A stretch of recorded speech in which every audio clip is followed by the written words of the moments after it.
500 acre জায়গা জুড়ে বেষ্টিত পাহাড়ি এক বনে ঢুকে পড়েছি আমরা। যেদিকে তাকাচ্ছি শুধু পাহাড় আর গাছগাছালি। উঁচু পাহাড় থেকে একটু উঁকি দিলেই ভারতের সীমানা প্রাচীর চোখে পড়ছে।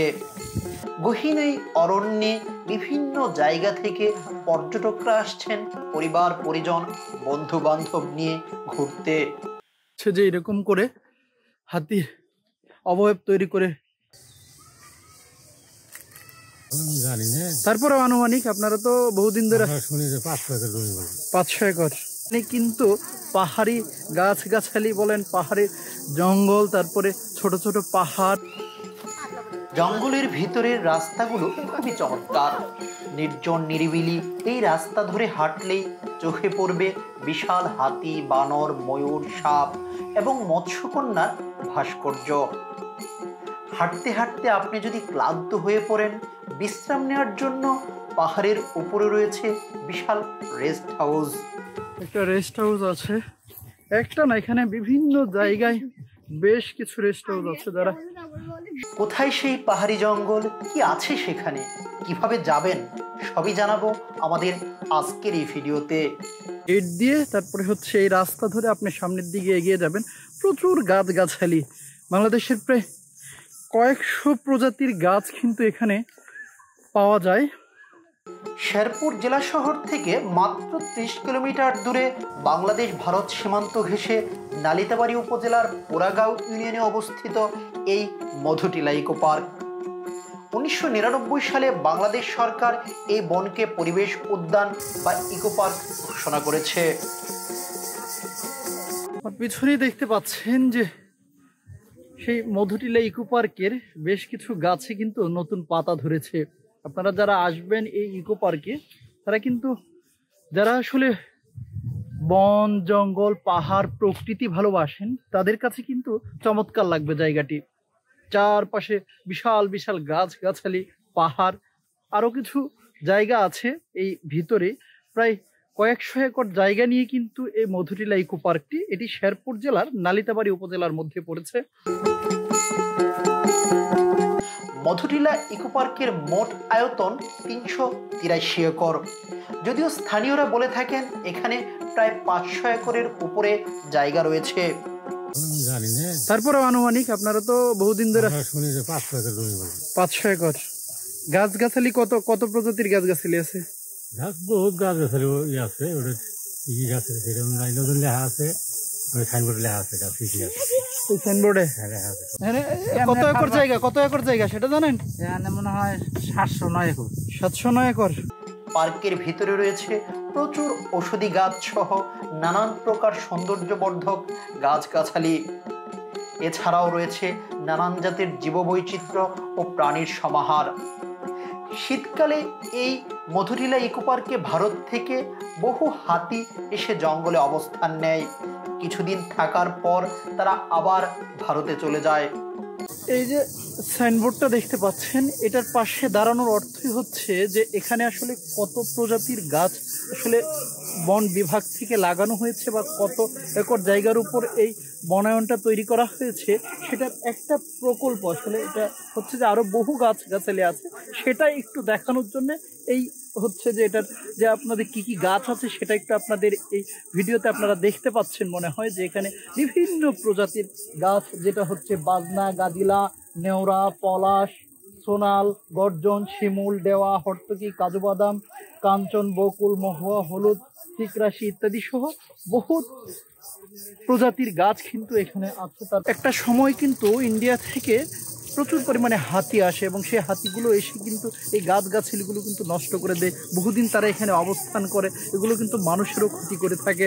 আমরা পুরো মধুটিলা ইকো পার্কটি একটু আপনাদের বিভিন্ন স্পটগুলো আমরা ভাগ করে করে একটু আপনাদের দেখানোর চেষ্টা করছি।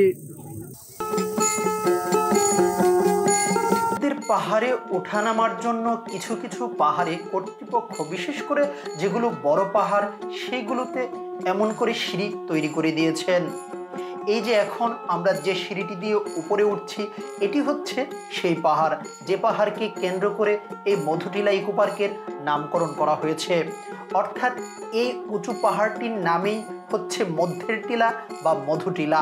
স্থানীয়রা অনেকেই এই মধুটিলাকে মধ্যের টিলা বলে থাকেন, আর এই মধ্যের টিলা থেকেই বর্তমানে মধুটিলার নামকরণ করা হয়েছে।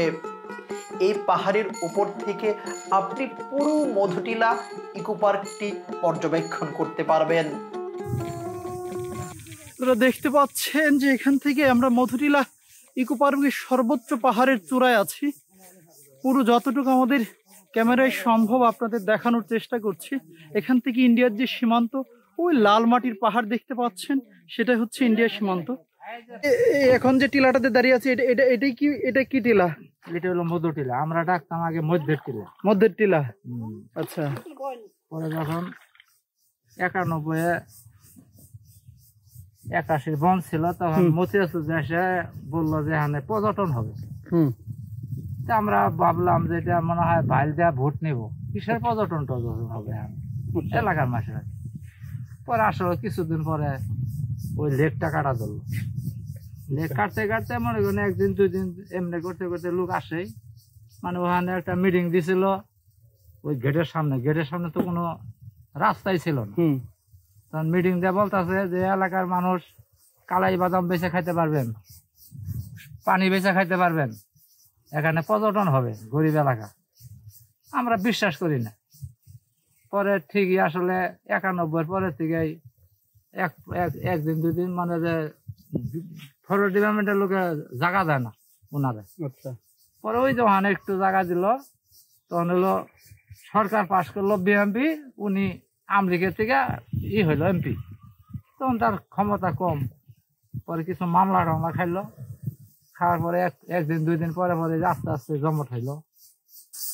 পিছনে দেখতে পাচ্ছেন পুরো সিঁড়িটি আমি পাহাড়ের উপর থেকে এতক্ষণ আপনাদের দেখানোর চেষ্টা করেছি যে মধুটিলা ইকো পার্কে যে মহুয়া রেস্ট হাউসটা আছে, বিশাল প্রায় 300-400 ফুট পাহাড়ের উপরে সেই রেস্ট হাউসটা তৈরি করা। তার পাশেই হচ্ছে যে আপনি এক পাশ দিয়ে আসবেন, অন্য পাশ দিয়ে এরকম সিঁড়ি তৈরি করা নিচে নামার জন্যে। এ হচ্ছে সেই বিশাল সিঁড়িটি আপনারা দেখতে পাচ্ছেন, যেটা মধুটিলা ইকো পার্কে আসলে আপনারা দেখতে পাবেন। মধুটিলার গহীন জঙ্গলের ভিতর দিয়ে হাঁটতে হাঁটতে হঠাৎ আপনার চোখে পড়বে বিশাল আকার হাতির অবয়ব, মৎস্যকন্যা আর বিভিন্ন জীবজন্তুর ভাস্কর্য, যেগুলো আপনার বনে আসার আনন্দকে আরো বহু গুণে বাড়িয়ে দিবে। এই অবয়বটি দেখতে পাচ্ছেন, যে স্কাল্পচারটি দেখতে পাচ্ছেন, যে একটা মরা গাছের ডালে হচ্ছে বিভিন্ন ধরনের পশু পাখি বসে আছে। হয়তো আপনারা আন্দাজ করতে পারছেন যে কি কারণে এ ধরনের অবয়বগুলা তৈরি করে রেখেছেন যারা বন কর্তৃপক্ষ আছেন। এগুলো বুঝতে পারছেন আপনারা যে আমরা অসচেতনতাবশত এবং ইচ্ছা করে অনেকেই যারা এই বন কেকো আছেন, যারা হচ্ছে যে ভূমিদস্যু আছেন, তারা কিন্তু এই জীববৈচিত্র্যগুলোর কথা চিন্তা না করে, আমাদের পরিবেশের কথা চিন্তা না করেই কিন্তু বিভিন্ন জায়গায় গাছপালা কেটে ফেলছেন।